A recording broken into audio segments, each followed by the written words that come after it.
Season 3, episode 27. It's the Cup of Mets podcast. I'm Ian Bosniak. We'll be joined momentarily by Robert Venegas and Matthew DeSantis. There's only 6 games left in the regular season. The Mets are right in their cruxes of the playoff race, and we've got all of that in store for you. Before we get going, remember to give us a follow on Instagram, YouTube, and X. We're at Cup of Mets. Subscribe to the podcast, whether it be on Spotify, Apple, or wherever you get your favorite podcasts. Visit cupofmets.com for all the latest merch. And last but not least, download that SeatGeek app, punch code Cup of Mets at first purchase to get $20 off. And with that, let's do it. September 23rd, who would have expected the Mets to be sitting at 87 and 69? The boys are cooking off the heels of taking 3 of 4 at home against the Phillies, nonetheless. Boys, we got 6 games left to go. Crazy. This season has been a movie. Let's hope that they can just finish it, go to Atlanta and take care of business. And then I think Milwaukee will be having all their guys resting. But they've been playing real good baseball. Yeah, no, again, Ian, you asked who would have thought? I mean, me. I've been You're positive the only Robbie optimistic all one, season. I've been positive Robbie all season, even when we were down 10 games, 11 games under 500. Matty said said it best, bro. This season's been a movie. It's been a grind. Meaningful baseball in September. This is all we asked for as Mets fans. And again, whatever happens at the end of this week, it's just been another season to remember. And again, it's been fun. So let's go Mets. Feel like I've said this multiple times, but over the last several episodes, but it really is something. I mean, we're 27, 28, and 29 respectively. 2015, the Mets had the division wrapped up towards the end of August. We were just waiting for them to clinch. 2016 was a weird year. 2022, we expected more, but we knew that they were going to make the playoffs. This is realistically the Mets' first pennant race that we've seen come down to the wire since 2008. And it's been so remarkable. And Rob, you just mentioned a season to remember. It really is. And last night, I'm not sure if you guys caught this, but on the scoreboard, there was a tweet that got put out on the scoreboard. There was essentially the Mets thanking the fans. And it's literally 2024 in a nutshell. It was, oh my God, oh my grimace, see more of you soon. From Seymour Wiener to Grimace, Candelita, and oh my God, to Glizzy Iggy, and so much more. Mets fans, may 2024 season we'll never forget. Give yourselves a big round of applause. Thanks so much, and we'll see everyone soon. That is 2024 in a nutshell. It's been the weirdest fucking season in the world. I can't believe that Jorge Lopez threw his glove into the stands in this season. Yeah. I mean, Matt and I, rightfully so. And Rob, there was a point where you were starting to tail off as well. This is 69-73. It has it written all over it, going from 10, 11 games below 500 at the end of May, beginning of June, to where they are now, nearly 20 games above 500. It has been such a remarkable turnaround. It's unreal. Yeah, no, definitely. And one person I want to shout out that the Mets forgot to shout out was the rally pimp. When the Mets started off 0-5, he was a prime reason why they went on that 5 to 6 game win streak to get us back to, again, not reality, but just, it's a marathon. It's not a sprint. That's the beauty of baseball. I know people are calling to shorten the season. I personally like the 162 game course. Again, just when this team was like backs against the wall, when this team had to come up big, and they've done it basically every time. Much needed wins all throughout 2024. And not for nothing, man, this September has been one to remember. I don't remember 06 being like this in September. I don't remember 15, like you said, because we had the division kind of in the bag. 16 was kind of a weird year, like a wild card year, like kind of similar in a way, but it was, I believe in 2016, it was that first time that they kind of did that 1-2 wild card 1-game series. Yeah. And the other thing too about 2016 was you only had 2 teams vying for the wild card spot, and the Mets I think were able to solidify that a week prior. Yeah, I think we were watching the game together in Philadelphia, ironically. Ironically. Little fun fact: I was actually at your house when they clinched. I know. James Loney, I remember go that. ahead home run. I remember that. Yes, sir. But again, a little different dynamic. What I'm trying to say, and I think that's where you kind of added on. But just like I said, just they've been kind of come up big every time we've needed them to. The win in St. Louis, the that stretch from June to July, the Grimace era, all these errors kind of add up to something special, And Seymour Wiener back in April, they went 0-5 and then they hit that 5 to 6 game win streak and they played 500 baseball going from there. So then one hell of a movie, like Maddie said, and like we've been kind of preaching in this intro. Just got to keep enjoying it. Honestly, it's not over. I'll tell you that. As Mets fans, I think we all know it's not over, but it's definitely hard not to get excited. And I mean, as we push forward in this episode, just one quick note that I did want to mention: Kodai Senga, who looked like he was potentially on the mend to come back, whether it be at the end of the season, have playoff availability. He is done for the year. Had some tricep tightness in his rehab outing the other day. I don't think that it's going to be anything serious. I think that was a result of him trying to push himself to come back a little bit too soon. When you're primarily dealing with a calf injury, it's hard to get on the mound in the first place and throw. So let alone then going into a rehab start way ahead of schedule, probably tightened up his arm, but not good in that regard. Kodai Senga done for the year. Thankfully, so many other starters have stepped up.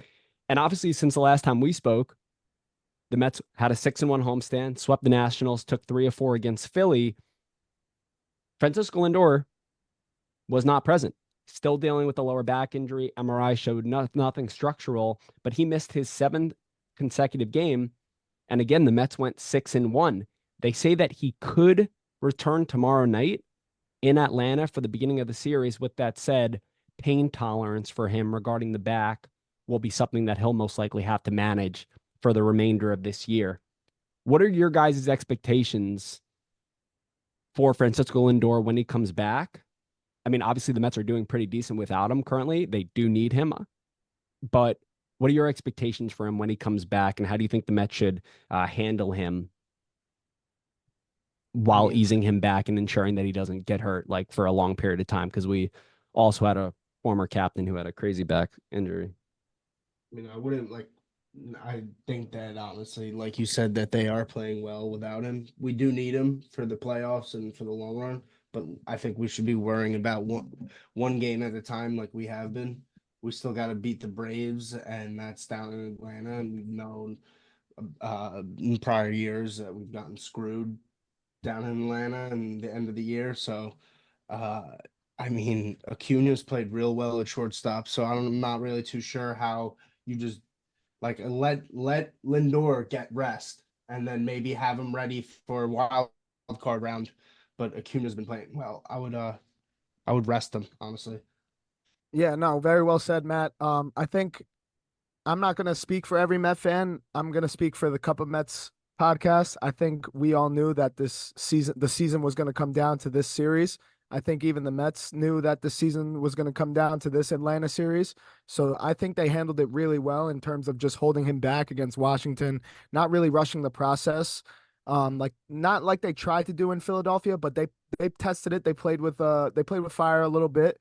And again, I just think they handled it really well in this homestand. They went 5-1 without him. Next man up mentality. The Mets really proved that they can win without Francisco Lindor. Luis Angel Acuna has been nothing but superb.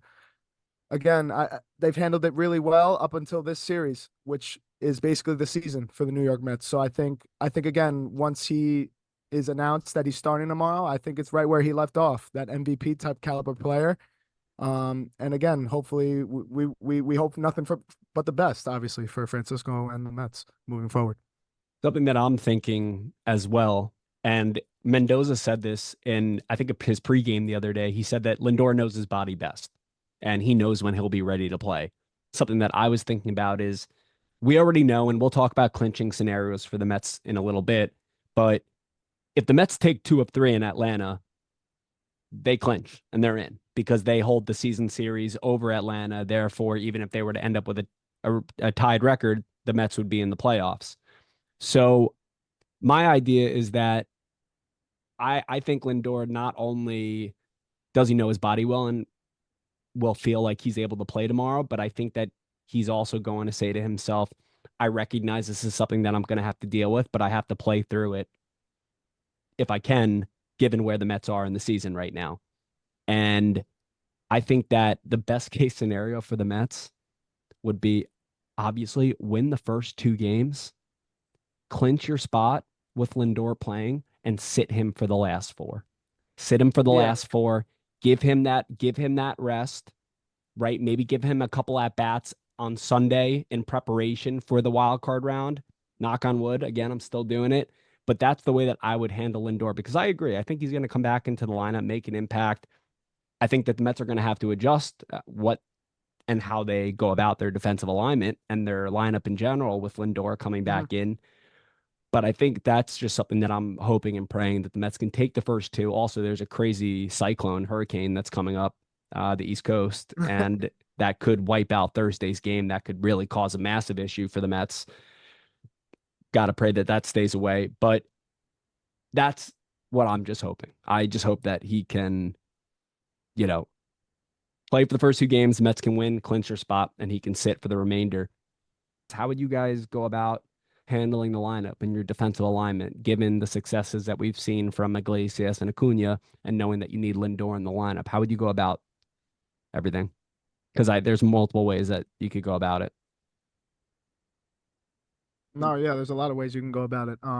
I discussed this with you and Maddie on our way to the game on Wednesday, I believe. I really like the idea of DHing Vientos, putting Iglesias at third, keeping Acuna in that lineup, because he's been so good the last couple games, and then Lindor at short. Now that, and again, in a perfect world, if Francisco can do one of two things and that's hit, then we could also DH Lindor, keep Iglesias or in the lineup, Vientos on the field, and then a Marte in right field. But this is the beauty of the Mets this year that they could really mix and match whenever and whatever game, whoever they're playing. So that's the beauty of baseball now, with analytics and all that. But with the Mets, they really have done a good job of mixing and matching throughout this year. So whatever they do, I have full confidence that it'll come through.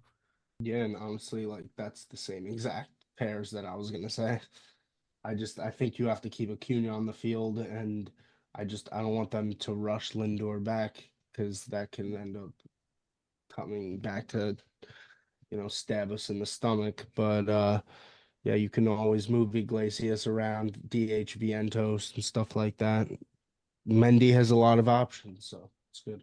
I've never heard that analogy, stab you in the stomach. It was always bite you in the ass for me. Yeah, I mean, it's the same gist there, Yeah, same shit. but yeah, no, listen, I agree. I mean, for me, you can't take Acuna lineup. You can't take Iglesias out of the lineup given his abilities at the plate, but also, he's Candelita. He brings that energy. You got to have him in the lineup. For me, Vientos has to be in the lineup. So, yes, he would be the viable DH. I think that, again, Rob, you said it, beauty of baseball. There's so many ways that you can mix and match. A guy like Starling Marte could be a DH.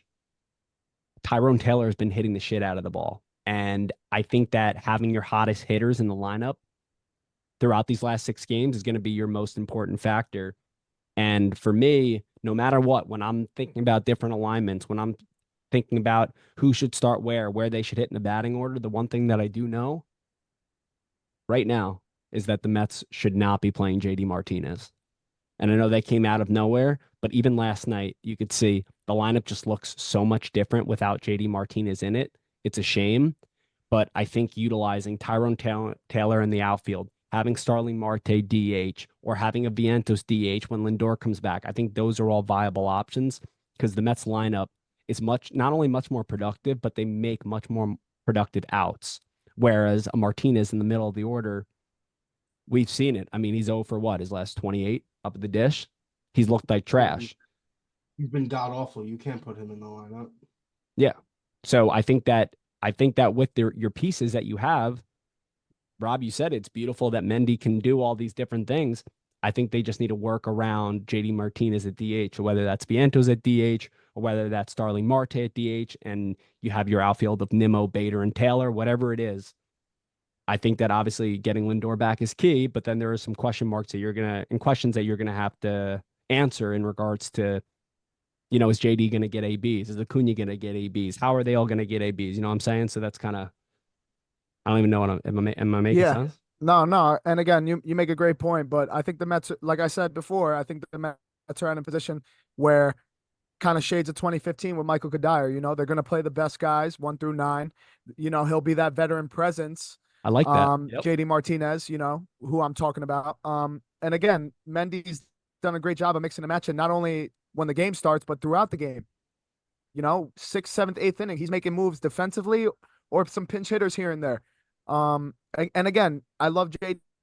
He's been great from June to whenever he had that team meeting.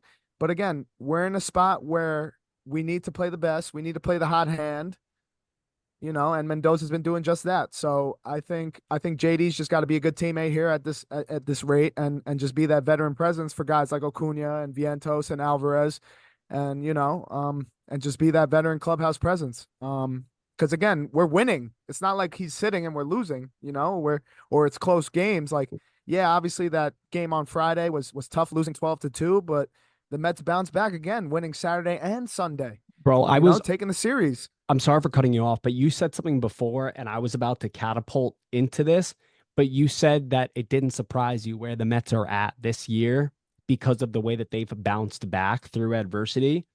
Dude, this weekend, after Friday's game, and once they won on Saturday and yesterday, all I thought about was you saying how resilient they are and how they bounce back, because you're facing the Phillies. You've won 4 straight. You've got all the momentum, and then you get the shit beat into you with one of your best starters going in David Peterson. And then the Mets are able to bounce back the next 2 days and win in dramatic fashion. Yeah, and not for nothing, they were playing to clinch the division. It's not like they were playing, just for shits and giggles. They're playing to clinch the division, and we held that down. So yeah, they could have thrown a party fucking with us right there. Yeah, they said we're not doing that here at Citi Field. They're not doing it there. Yeah, and shout out to Brandon Nimmo for getting everyone there, man. Bro, you see that they had like 165,000 people there over the 4-game stretch. Insane. On Saturday, it was insane. I'm not to again, not to skip a beat here, but on Saturday when I went, it was insane, bro. Like bumping into everybody, kids everywhere, food lines out the woo-ha. Not that the food matters. Obviously, you like a good glizzy or sausage and peppers here and there, but bro, beautiful weather too. It was amazing. A lot of Philly fans too. No lie. Well, yeah, they came out to represent. You always know that they make the trip, and Met fans do the same. I mean, yo, speaking of like crazy environments, did you see the videos last night? No, I didn't. Bro, I felt like I was watching. I mean, I know you guys are Knicks fans, so you guys understand, when you're outside MSG, right? And everyone's like really bopping. Obviously, Citi Field, it's a much bigger area with not much around it. Where in Manhattan, you're really enclosed. But right on the other side of when you walk near the Apple and you go across the street, there's that parking lot, the MTA parking lot. Right underneath there was a guy playing the drums. And yeah, that was sick. Dude, there were like thousands of Met fans around, like jumping up and down, chanting, like, and people have tweeted it. And I think it kind of refers to what I said before. The Mets really haven't been in a crazy pennant race at Citi Field since their existence, right? Mm-hmm. Obviously, the energy 2015 playoffs was absurd. I was there for all the games, but nothing led up to that. They did everything on the road. They clinched the NL East on the road. They won the NLDS on the road. They won the pennant on the road, right? And again, obviously, right now, it's not the World Series, it's not the playoffs, but the energy and the atmosphere is ridiculous. And even when the Mets faced the Nationals on Wednesday, for the crowd that was there, it was bumping. And I think it's because Met fans realize, and I think the players realize, this is a different group. Yeah.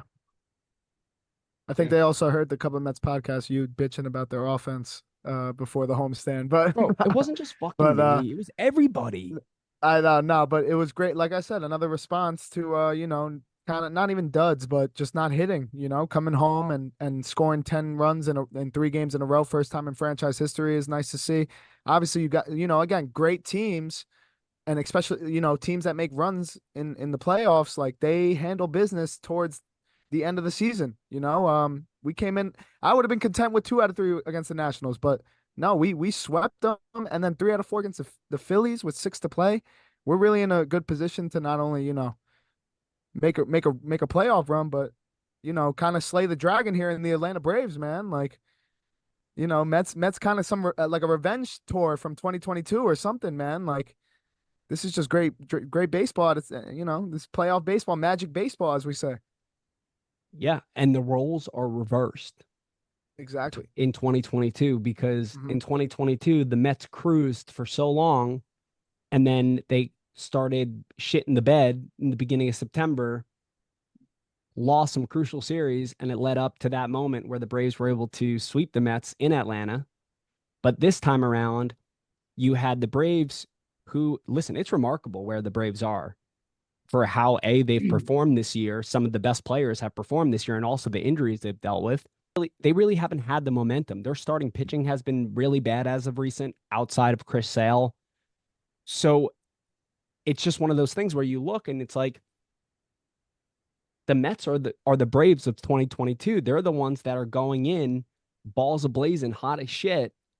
And again, they take 2 out of 3, they are in. And while I say that, guys, if you are listening, if the Mets, let's say, win tomorrow, knock on wood, or if they win on Wednesday, knock on wood, the boys will be live on YouTube streaming for a potential clincher. So just note that.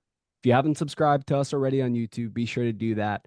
We are at Cup of Mets because we'll hopefully be doing some champagne popping, because I think back in 2022 we were a little bit more conservative as well, Rob, with celebrating because we thought that we were going to win the division, and then nothing came about. So we're going to enjoy this one. We're going to earn that. Listen, these boys have earned the fucking burn, and hopefully they can they can celebrate, and I would love for them to celebrate in Atlanta. It would be amazing. It would be amazing. It would be great. I hope that they can. Yeah, and then somebody can pull a Baker Mayfield, take a Mets flag, and then just go stick it right on the Atlanta Braves logo behind the home plate. Yeah, that'd be great. Dude, it's just been absurd. And I mean, like, individually speaking, guys, we spoke about the replacements that have been coming about when it comes to Francisco Lindor's injury. Rob, from a like an on-field standpoint, what have you seen from Luis Angel Acuna that's impressed you the most? His poise as a hitter in the box. He doesn't really chase. You mentioned that a lot during Wednesday's game when we went. He really grinds out ABs, whether he's out or he's safe or gets a hit or not. But his poise, and then not only that, I was there on Monday when he came off the bench. He made 3 key plays in the ninth inning or in the eighth inning in key innings. Just again, as a rookie, you're surprised, and not only that, you're happy for the kid because again, you don't, like it just screams Mets where a ground ball to him and with 2 outs and the guy on third boots it into left field. No, this guy's a professional. He's obviously the last name is very familiar here in the majors, but that's what really I've noticed, his poise, number one. Number two, his energy. He's really fit in well with this team. Well, he's batting ninth, and he's like a second leadoff hitter for the Mets. You see the pop, gap to gap hitting. You see the pop, over the fence power, and again, just a major leaguer at its finest. So very happy for the kid, and very happy we traded him for Max Scherzer last year. So, or we traded Yeah, for him. yeah. Now, Maddie, let me ask you. So, from someone who is very on top of the minor leagues, we talk a lot about how pitching goes to AAA and they falter. Hmm. Sure, Luis Angel Acuna led the league in AAA this year in hits, but his slash line was 258, 299, 355 slugging, OPS 654. He only hit 7 home runs. Yeah.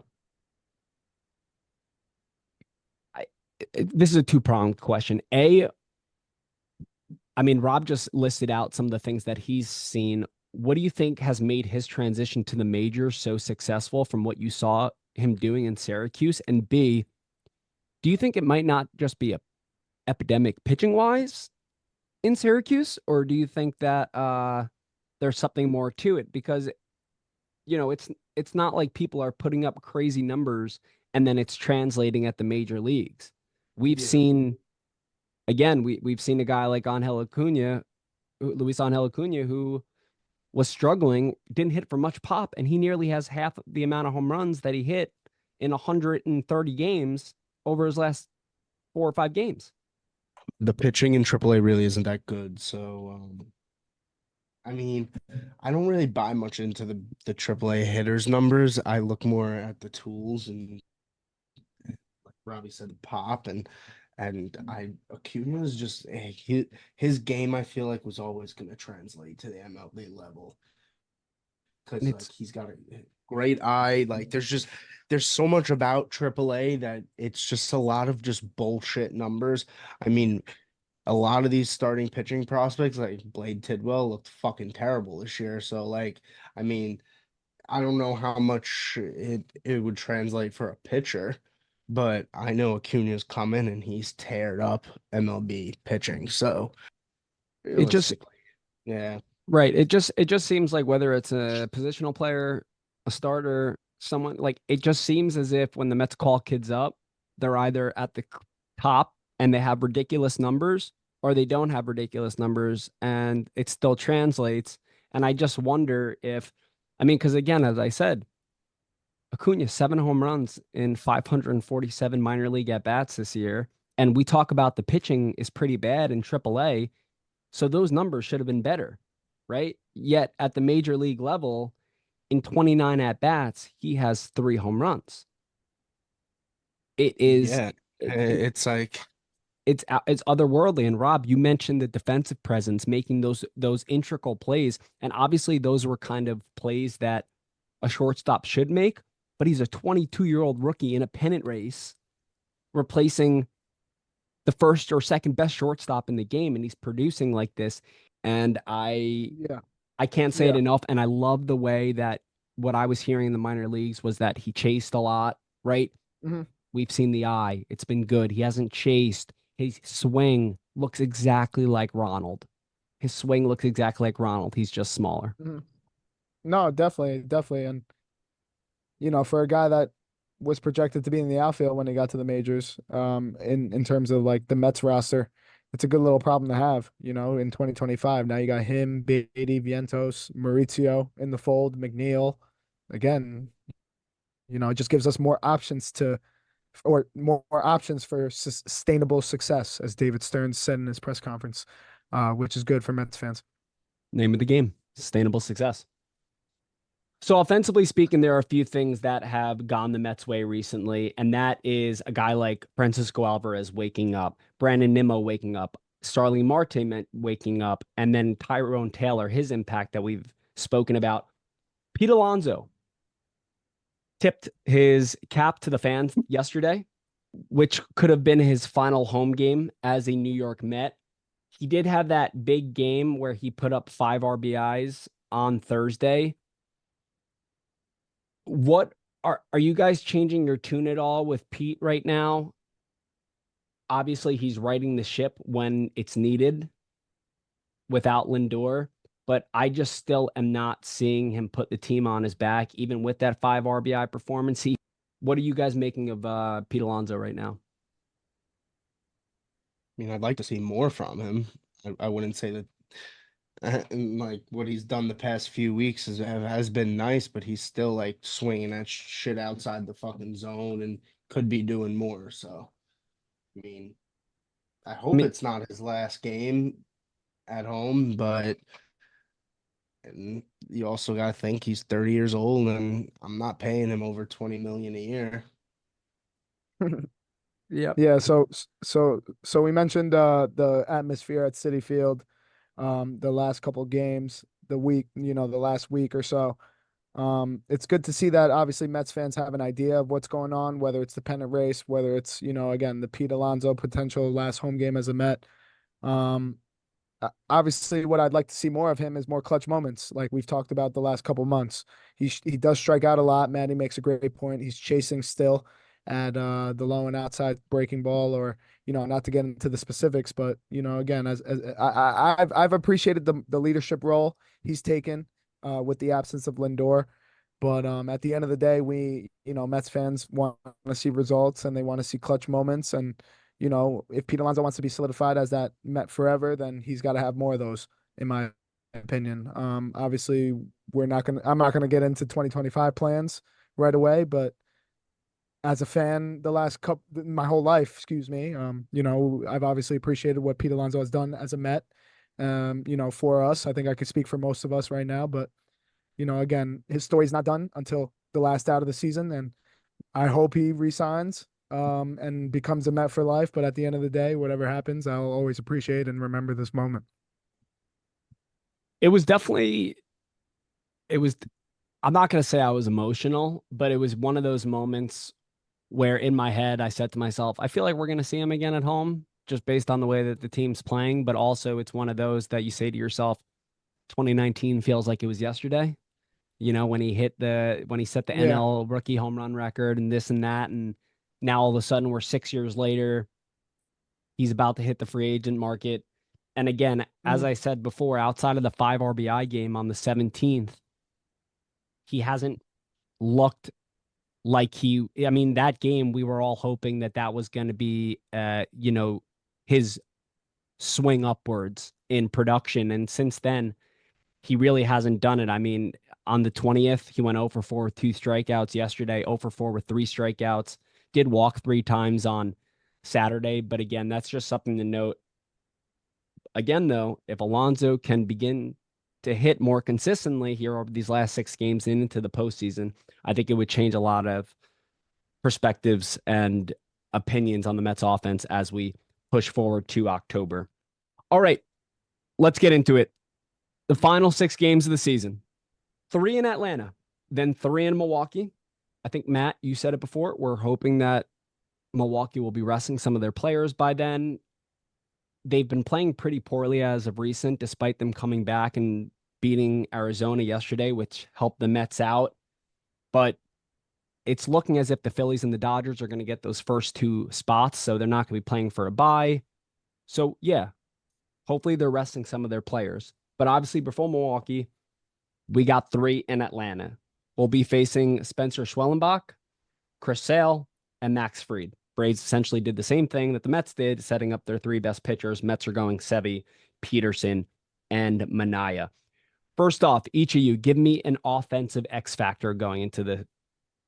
I'll say let's go series going into the Atlanta series because that's what's really going to define the season.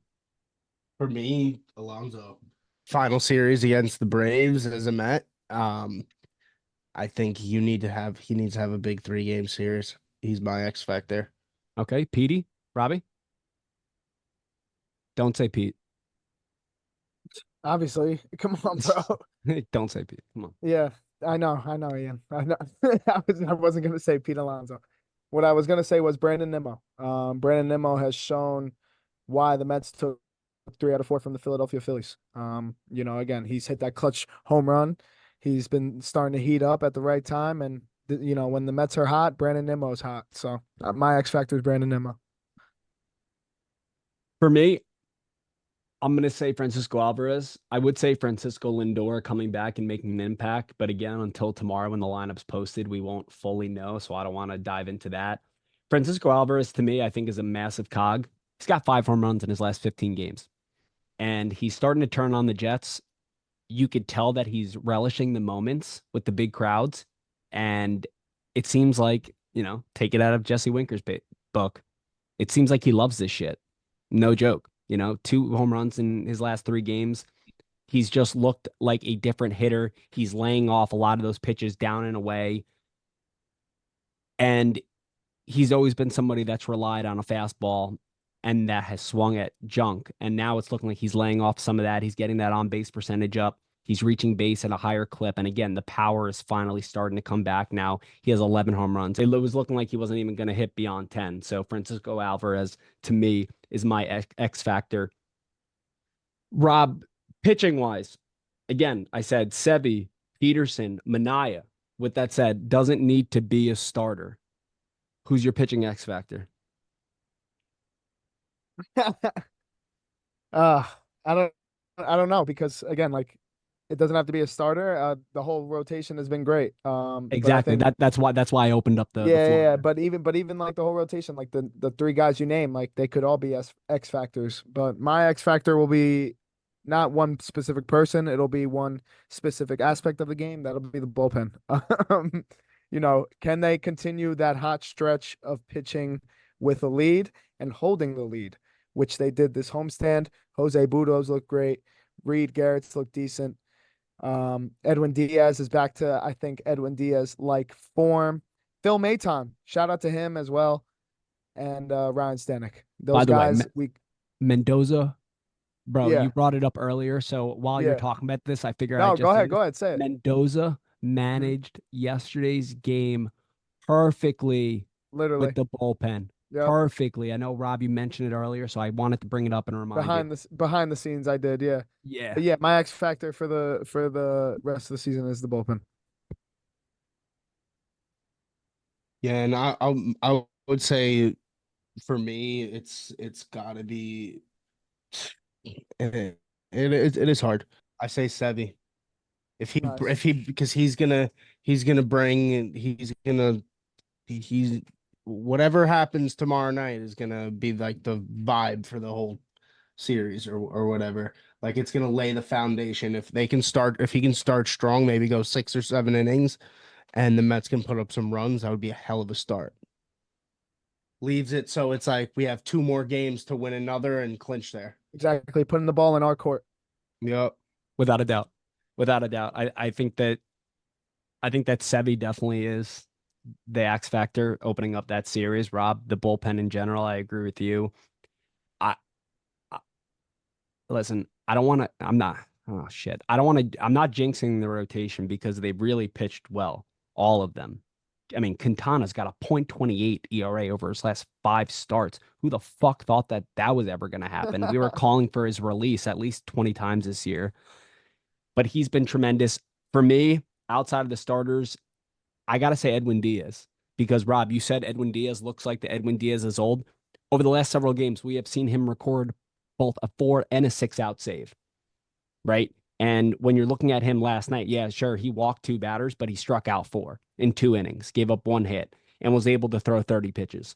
So to me, Edwin Diaz, if the Mets are in a tight game, in a safe situation, if Edwin Diaz can come in and put the nail in the coffin, that would give all Mets fans a ton of solace knowing that they have a lethal back end of the bullpen, especially with the way that guys like you mentioned, Rob, Reed Garrett, Budo, Phil Maton, they're all pitching. Edwin Diaz, if he continues pitching like this, the Mets have that cog at the end of the bullpen that they needed for a lot of this year, but Edwin Diaz stepping up when he needs to the most.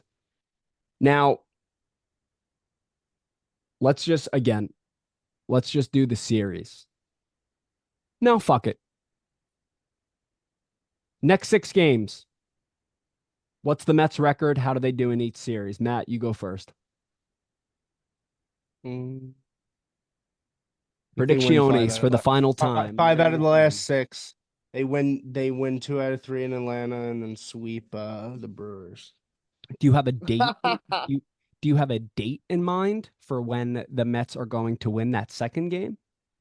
I don't have a fucking date in mind. I just hope that they're maybe I'm thinking maybe they win tomorrow, lose the next one, maybe clinch on the third one. Oh, wow. Well, that could mean that That's can what I was gonna say. that I'm could not mean gonna lie. that could mean a doubleheader on Wednesday. It could mean that they go and play on Monday in Yeah, Atlanta. that's why I said that. Who knows with the weather? You really I don't would, know. bro, imagine having to go like you play the first 2 games, go to Milwaukee, you have to go back to Atlanta and play that one game. This was a makeup game anyway on Thursday, and they might have to make it up again. Rob, predictions. Yeah, no, I mean, Maddie kind of he didn't take mine because he doesn't know. He didn't know. Obviously, he doesn't read minds. But Yeah, I definitely say was this. gonna say that the Mets were gonna win the first game, Braves were gonna win the second one, and then the Mets were gonna win the third. But now I'm gonna change it up. I say the Mets take care of business. They take the first 2. The game gets canceled on Thursday, and then the Mets get swept by the Brewers. So 2 and Then they 3 get swept by the road Brewers. trip. That's a I hell was of a gonna say three and fucking. three at best That's because a I think that's a once the Mets clinch, they're gonna just rest everybody. Well, you know what? that's a great way to head into the postseason. Well, you know what I wonder, and I was just thinking about this, and I saw it posed on Twitter as well, and I was a little confused. If the Mets end up winning the first two games, let's say, and they clinch that spot, and the Diamondbacks also clinch a playoff spot, and that Braves are eliminated, will that game have to be played? No idea. I really don't think it. I don't think it would because I feel like Like, Much. they're. would that be I like a forfeit? no. I think that they would just cancel the game in general because it doesn't impact either team, right? Especially, I mean, if it impacts, let's say, the Diamondbacks and the Mets getting the second or third seed, they would have to play that. But I think if the playoff standings are solidified after the final series of the year, I don't think that they're going to have to play that game. But I could be wrong. I've been wrong about a lot. My predictions, hot take. You guys ready? Right. Okay, the Mets are going to sweep the Braves. Okay. The Mets are going to sweep the Braves, whether it's a 2 or a 3 game series, whatever it is, they're going to sweep the Braves. Okay. They're going to go to Atlanta, say, fuck you. You guys, this is not your year. And they're going to take care of business. They're going to celebrate at Truist Park. And then they'll go to Milwaukee, and I could give a rat's ass what happens in Milwaukee. I mean, granted, if it means the second or third seed, I guess I care. I'll say that the Mets go either 4-2 or 5-1, but I think that the Mets do sweep the Braves. I'm not kidding.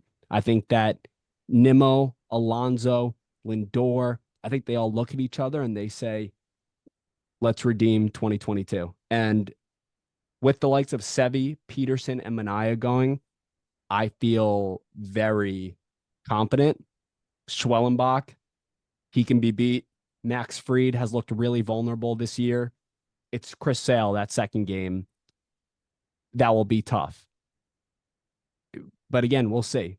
Especially during this part of the season, anything can happen. And again, it's just my gut feeling that the Mets are going to sweep. And again, boys, we'll be back on YouTube hopefully in a couple days because Let's go. hopefully the Mets are in a scenario to clinch. And just for those of you who don't know, we just want to break down this really quickly. Okay, for the National League wild card. So the Mets can clinch by winning 2 of 3 in Atlanta. If they lose 2 of 3 in Atlanta, they will still be up 1 game going to Milwaukee.